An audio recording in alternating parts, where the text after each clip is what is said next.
Hello दोस्तों, welcome back again and very good evening to all of you. So आज हम अंतरिक्ष एवं रक्षा प्रौद्योगिकी पढ़ेंगे। ये जुलाई 2022 के अंतर्राष्ट्रीय क्रोनोलॉजी है जिसको हम पढ़ रहे थे। उसमें हमने अंतर्राष्ट्रीय परिदृश्य, प्रादेशिक परिदृश्य, राष्ट्रीय परिदृश्य, ये सारी न्यूज़ जो है हमने देख ली थी। इन सभी के वीडियोज़ के लिंक आपको हमारे डिस्क्रिप्शन बॉक्स में मिल जाएंगे, तो वहाँ जाकर के आप सभी को देख सकते हैं। आज हम पढ़ेंगे अंतरिक्ष एवं रक्षा प्रौद्योगिकी, जो कि प्रादेशिक परिदृश्य के बाद में सेकेंड मोस्ट इंपॉर्टेंट टॉपिक है जो आपको पढ़ना चाहिए। ये मैं इसलिए कह रही हूँ क्योंकि अगर आप आरएस प्रीलिम्स का पेपर देखेंगे तो पिछले साल इसमें से 2 क्वेश्चन आए थे स्पेस एंड डिफेंस टेक्नोलॉजी पे से, और इस बार वीडियो मेंस का जो एग्जाम हुआ था उसमें भी इसके ऊपर जो है वो क्वेश्चन आए थे। तो ये तो लेटेस्ट है जो मैंने आपको भी बताया है। इसके अलावा भी देखिए और जो एग्जाम्स होते हैं वहाँ पर स्पेस एंड डिफेंस टेक्नोलॉजी पे क्वेश्चन जरूर आता है। तो इसलिए ये टॉपिक काफ़ी इंपॉर्टेंट है, इसको बहुत सीरियसली और अच्छे तरीके से हमको कवर करना चाहिए।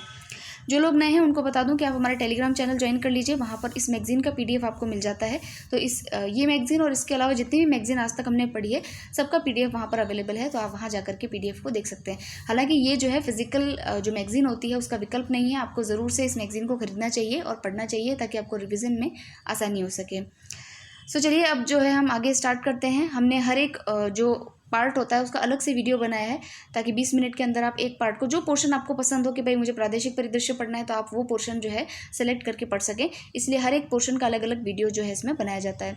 तो आई होप आपको ये वाला जो हमारा सिस्टम है काफ़ी अच्छा लग रहा होगा।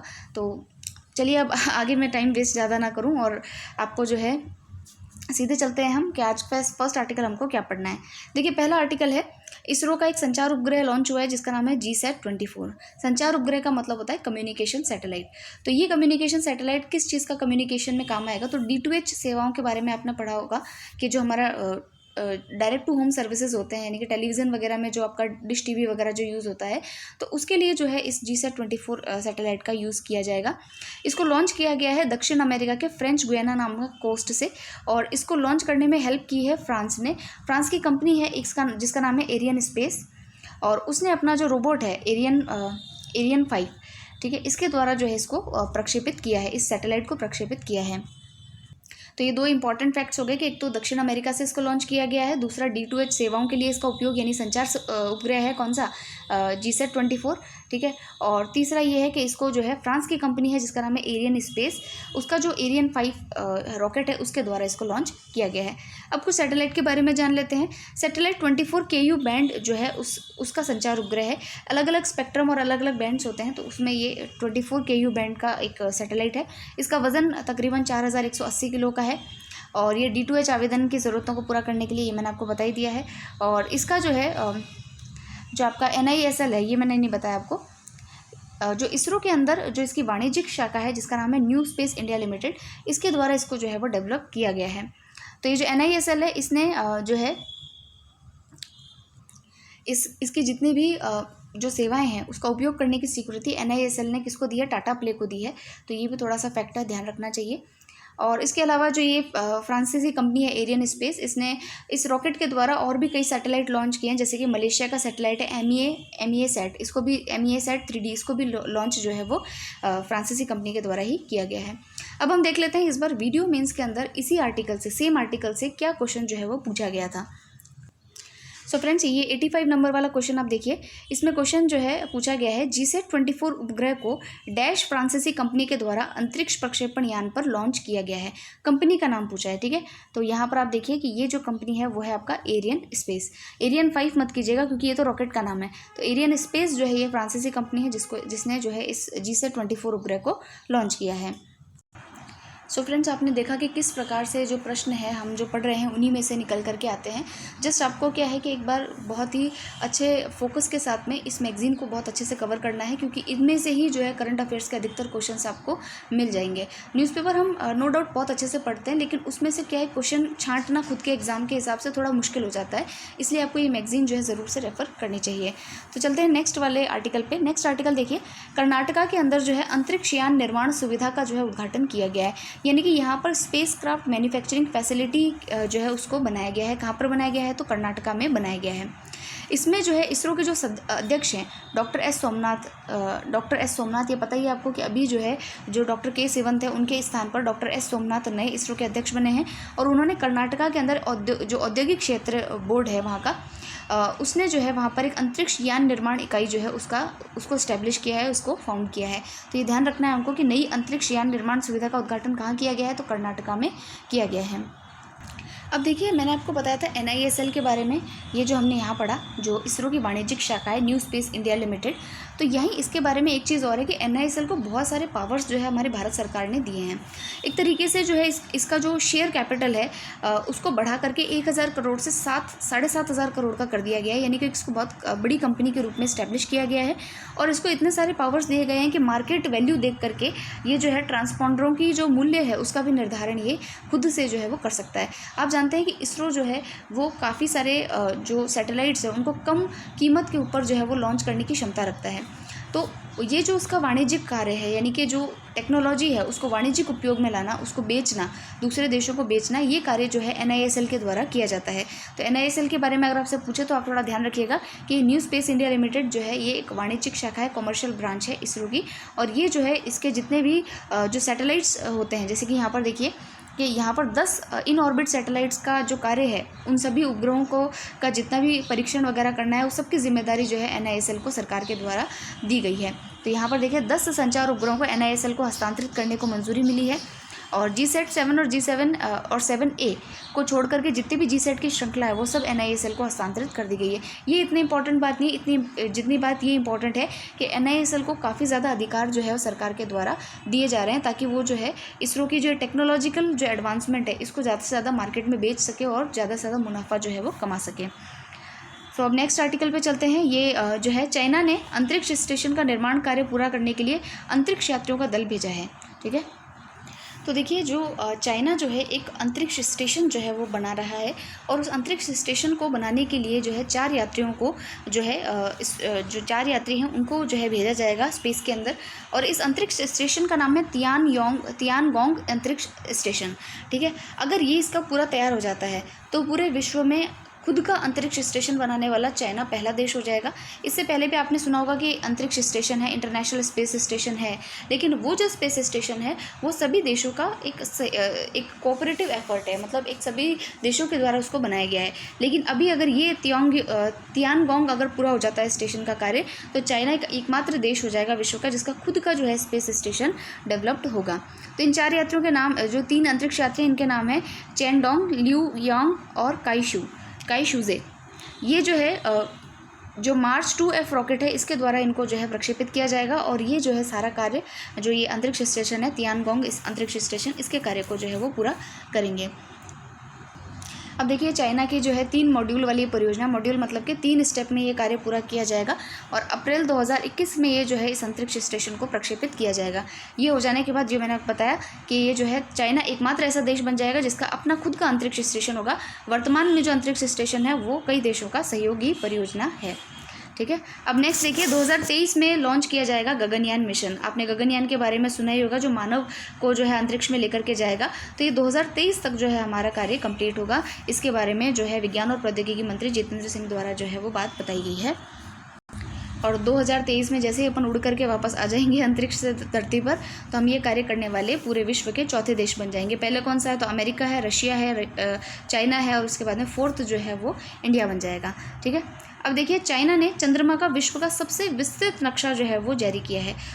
जो मून है उसका सबसे विस्तृत नक्शा जो है वो चाइना के द्वारा अभी जारी किया गया है। क्या विशेष बातें हैं वो देखते हैं। तो देखिए चाइना स्पेस में काफ़ी इंटरेस्ट ले रहा है। अभी आपने देखा कि चाइना ने अपना खुद का जो है इंटरनेशनल स्पेस स्टेशन बनाने जा रहा है, और चाइना ने जो है मून का भी पूरा अच्छे तरीके से नक्शा जो है वो तैयार करके दिया है। इससे पहले जो USA है उसने एक नक्शा तैयार किया था, लेकिन अभी ये अपडेटेड नक्शा है जिसका रेजोल्यूशन जो है इसका स्केल जो है वो है 1:25 लाख। ये इसका इतना स्केल है। उसके अलावा इसमें मून पे जितने भी खड्डे हैं जिनको आप क्रेटर्स बोलते हैं, उन सब की आकृतियाँ और सटीक लोकेशन जो है वो हमको इससे पता चलेंगे। तो इससे पता करने से क्या होगा भाई, जहाँ जहाँ गड्ढे होंगे तो वहाँ पर जो हमारे रोवर्स होते हैं, लैंडर्स होते हैं, उनको जो है नहीं उतारा जाएगा। तो इस मानचित्र का काफ़ी जो है फ़ायदा जो है सभी लोगों को इसमें मिलेगा। तो यहाँ पर देखिए ये वही चीज़ है, इस नक्शे की मदद से वैज्ञानिक भविष्य में चंद्रमा का बेहतर तरीके से अध्ययन कर पाएंगे और अंतरिक्ष यात्रियों, रोवर्स, लैंडर्स को इस उपग्रह की सतह पर उतारने में भी जो है वो मदद मिलेगी। तो ये इसका कुछ फ़ायदा है। अब देखिए चाइना ने नेक्स्ट आर्टिकल पढ़ रहे हैं। चीन ने लॉन्च किए 3 रिमोट सेंसिंग सैटेलाइट। अब 3 सैटेलाइट और लॉन्च किए हैं। ये रिमोट सेंसिंग सैटेलाइट है। पहला जो हमने पीछे पढ़ा था वो क्या था, कम्युनिकेशन सैटेलाइट के बारे में हमने पढ़ा था जो कि इंडिया का था। अभी हम पढ़ रहे हैं वो क्या है, रिमोट सेंसिंग सैटेलाइट है। ठीक है। अब देखिए दोनों में आपको एक चीज़ जान लेनी चाहिए कि कम्युनिकेशन सैटेलाइट क्या होता है कि आपके जैसे कि मोबाइल सेवाएं होती है, टेलीविज़न में डिश टीवी वाली होती है, रेडियो वाली जो सुविधाएं होती है, ये सब कम्युनिकेशन सैटेलाइट से पूरी होती हैं। जो रिमोट सेंसिंग सैटेलाइट होती है इसका मुख्य कार्य ये होता है कि जो हम भूमि का जो अनुसंधान करते हैं, आकलन करते हैं, कृषि उत्पादन के अनुमान लगाते हैं, आपदा रोकथाम का कार्य करते हैं, डिजास्टर मैनेजमेंट के जो कार्य करते हैं, ये सब कार्य जो है ये रिमोट सेंसिंग सैटेलाइट की हेल्प से, इसकी डेटा की हेल्प से किए जाते हैं। तो इतना हमको इसमें ध्यान रखना है। अब देखिए इसका जो एक सेंटर है जिसका नाम है सिचुआन प्रांत, वहाँ पर इसका जिचांग सैटेलाइट लॉन्च सेंटर है, वहाँ से जो है इन सैटेलाइट्स को लॉन्च किया गया है। और ये जो सैटेलाइट है ये एक पूरी फैमिली है सैटेलाइट्स की, जिसका नाम है याओगान 35 फैमिली। तो इसका ये जो है वो सैटेलाइट है जिसको कि अभी हाल ही में लॉन्च किया गया है। और इसको लॉन्च करने वाला जो रॉकेट कैरियर है उसका नाम भी हम देख लेते हैं। उसका नाम है मार्च 2D करियर रॉकेट। ठीक है। तो ये इसका रॉकेट है जिससे कि सैटेलाइट को लॉन्च किया गया है। तो ये थोड़ा सा ध्यान रखेंगे। फिर देखिए नेक्स्ट आर्टिकल है, दक्षिण कोरिया ने किया पहले स्वदेशी अंतरिक्ष रॉकेट का सफल परीक्षण। तो देखिए ये इतना इंपॉर्टेंट क्यों है, ये इंपॉर्टेंट इसलिए है कि दक्षिण कोरिया ने पूरी तरीके से, एक तरीके से स्वदेशी तकनीक से इसको बनाया है। विकसित भी खुद ने किया, खुद ही ने बनाया, खुद ही ने इसको लॉन्च किया है। ठीक है। तो ये इसलिए इंपॉर्टेंट हो जाता है। अब इस सैटेलाइट का नाम ध्यान रखते हैं, इसका नाम है नूरी। तो आपसे पूछ लिया जाएगा क्वेश्चन में कि हाल ही में नूरी नाम का सैटेलाइट किस देश के द्वारा लॉन्च किया गया है। तो ये दक्षिण कोरिया का सैटेलाइट है, इसको आपको नाम ध्यान रखना है। और इसके बारे में अगर थोड़ी सी बातें अगर आप जानना चाहें तो 47 मीटर लंबा ये है और 2021 के अंदर अक्टूबर में इसका पहला प्रक्षेपण किया जा चुका है और दूसरी बार इसको प्रक्षेपित किया गया है, दूसरी बार सफलतापूर्वक इसको तैनात किया गया है। और ये पृथ्वी के 600 से 800 किलोमीटर के बीच की जो कक्षा है, जो उसकी जो है उसके बाउंड्री जो है उसके अंदर इसको प्रक्षेपित किया गया है। और 1.5 टन के पेलोड को ले जाने में इसको ये जो है वो सक्षम है। और इस प्रक्षेपण के साथ दक्षिण कोरिया अंतरिक्ष में उपग्रह स्थापित करने वाला दुनिया का 10वां देश जो है वो बन गया है। तो ये ध्यान रखिएगा, नाम ध्यान रखिएगा कि नूरी नाम का जो रॉकेट है, नूरी नाम का जो ये है सैटेलाइट है, ये किसके द्वारा लॉन्च किया गया है। तो ये अंतरिक्ष रॉकेट जो है ये सबसे पहली बार जो है दक्षिण कोरिया के द्वारा लॉन्च किया गया है। फिर से देखिए चाइना के ऊपर ही न्यूज़ है कि चाइना जो है अंतरिक्ष के अंदर सौर ऊर्जा संयंत्र बनाने वाला है। सौर ऊर्जा संयंत्र से क्या होता है, देखिए अगर राजस्थान में सौर ऊर्जा संयंत्र लगा हुआ है उससे क्या है कि सोलर एनर्जी को कैप्चर करता है और फिर बिजली का उत्पादन करता है। ठीक है। अब चाइना क्या करेगा कि अंतरिक्ष में ही इसको डेवलप करेगा, यानी कि आपको डायरेक्टली स्पेस से ही जो है सोलर एनर्जी पृथ्वी पर आ पाएगी। ठीक है। तो अगर ऐसे करने में ये कामयाब होता है तो ये इस प्रकार का कार्य करने वाला चाइना पूरे विश्व का पहला देश होगा। तो ये है, जस्ट इमेजिन के मतलब इतना सोच देखिए कितनी डेवलप्ड है कि भाई आपको जो है अंतरिक्ष से ही सौर ऊर्जा को संग्रहित करना और फिर पृथ्वी पर बिजली भेजना, ये काफ़ी उन्नत सोच है, मतलब टेक्नोलॉजी काफ़ी बढ़ने वाली है। अब देखिए इसमें अंतरिक्ष से पृथ्वी पर बिजली भेजने की तैयारी के उद्देश्य से चाइना ने अपने अंतरिक्ष स्टेशन पर सौर ऊर्जा संयंत्र लगाने की घोषणा की है। और चाइना ने पहले कहा था कि 2030 तक ये काम करेंगे, 2028 तक ये काम करेंगे, लेकिन इसको 2030 जो है उस वहाँ से इसको स्टार्ट किया जाएगा।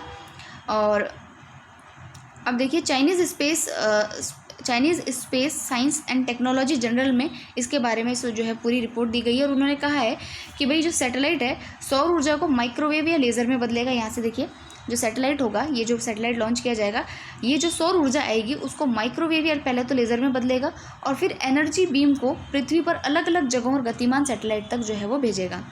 और यह प्रोजेक्ट 4 चरणों में पूरा किया जाना है। इसमें धरती से 400 किलोमीटर की ऊंचाई से वायरलेस पावर ट्रांसमिशन का उपयोग जो है वो किया जाएगा।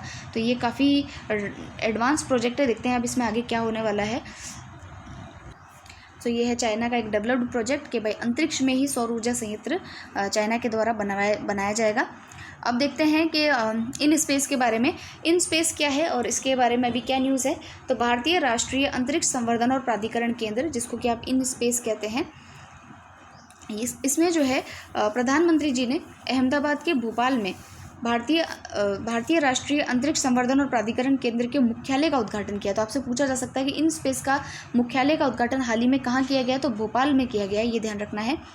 और इसमें क्या है कि देखिए इन स्पेस एक नोडल एजेंसी है जो अंतरिक्ष गतिविधियों और गैर सरकारी निजी संस्थाओं यानी कि जो प्राइवेट जो संस्थाएं होती है जो अंतरिक्ष के विभाग में कार्य कर रही हैं, ठीक है, ये ध्यान रखिएगा, ध्यान से सुनिएगा कि अंतरिक्ष के क्षेत्र में जो गैर सरकारी संस्थाएं यानी प्राइवेट जो संस्थाएं हैं जो कार्य कर रही हैं उनके स्वामित्व वाली जो कंपनियां होती है उनकी सुविधाओं का प्रयोग करने और अंतरिक्ष गतिविधियों की अनुमति देने के साथ ही प्रमोशन यानी कि प्रमोशन का वाला जो कार्यक्रम है उसको प्राथमिकता देने के लिए अंतरिक्ष विभाग के अधीन एक स्वतंत्र ये एजेंसी है। यानी कि ये क्या करेगी कि भाई जितने भी हमारे अंतरिक्ष गतिविधियों से रिलेटेड जो भी कंपनीज वगैरह कार्य करना चाह रही हैं तो उनके लिए ये अलग से जो है प्राधिकरण बनाया गया है और इसका हेडक्वार्टर भी कहाँ लॉन्च किया गया है, भोपाल में जो इसका हेडक्वार्टर लॉन्च किया गया है प्रधानमंत्री जी के द्वारा। ये आपको ध्यान रखना है। अब देखते हैं हम डिफेंस टेक्नोलॉजी में। डिफेंस टेक्नोलॉजी में क्या खास बातें हैं, तो देखिए यहाँ पर भी चाइना ही छाया हुआ है। चाइना ने अपना जो है एक विमान वाहक पोत जो है यानी कि एक शिप जो है उसको लॉन्च किया है जिसका नाम है फुजियान। तो फुजियान एक प्रांत भी है चाइना का, उसी के नाम पर जो है इस पोत का नाम रखा है उन्होंने फुजियान पोत और इसका जलावतरण किया है उन्होंने। और इसमें देखिए चाइना की जो state ship building corporation limited है, ये अपने इतना काम का नहीं है, उसने इसको बनाया है और इसके अंदर कई सारी जो है बहुत आधुनिक फैसिलिटीज़ जो है इसके अंदर बताई गई है, जैसे कि 80,000 टन से अधिक की इसकी विस्थापन क्षमता है। उसके अलावा इसमें जो ड्रोन्स जो होते हैं, ड्रोन विमान जो है उसको भी ये वहन कर सकता है, उसको भी इससे लॉन्च किया जा सकता है। तो 50 मानव रहित प्रणालियों को जो है ड्रोन प्रणालियों को यहाँ से जो है ये ले जाने में सक्षम है।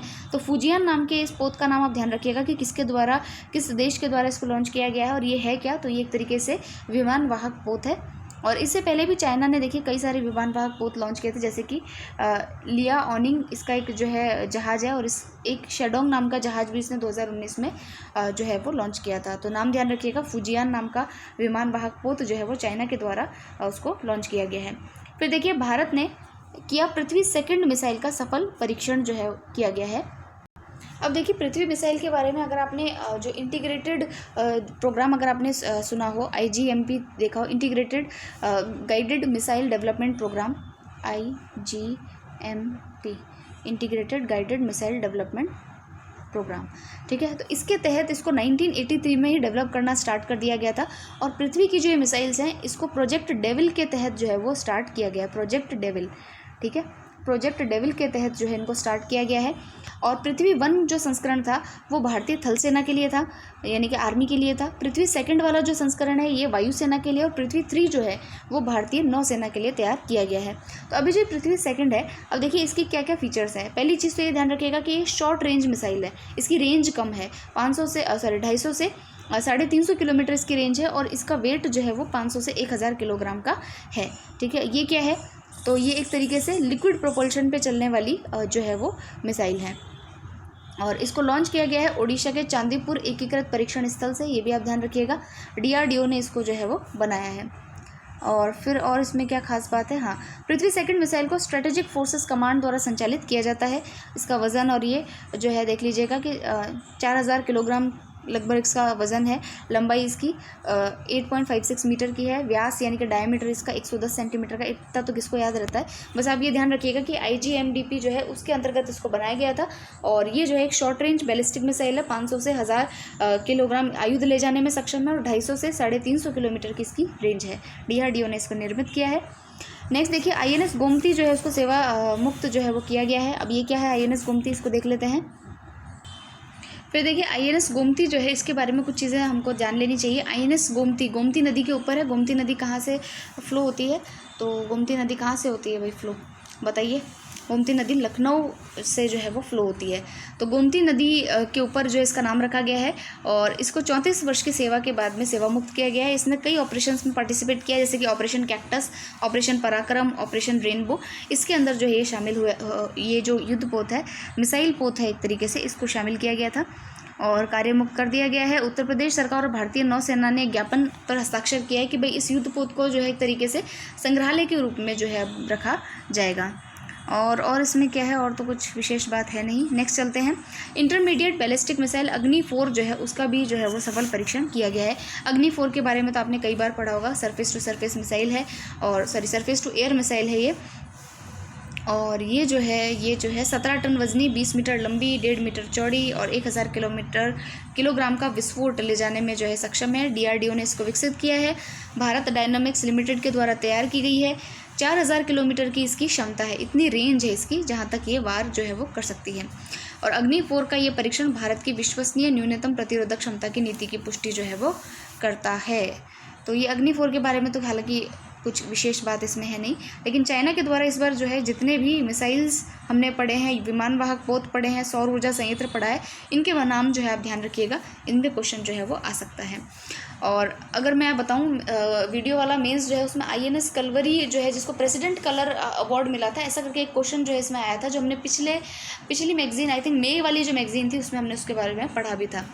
तो इस तरीके के क्वेश्चन जो है देखिए स्पेस एंड डिफेंस टेक्नोलॉजी से आते रहते हैं, तो इस टॉपिक को बहुत अच्छे से पढ़ना ज़रूरी है, बार बार रिवाइज़ करना भी ज़रूरी है।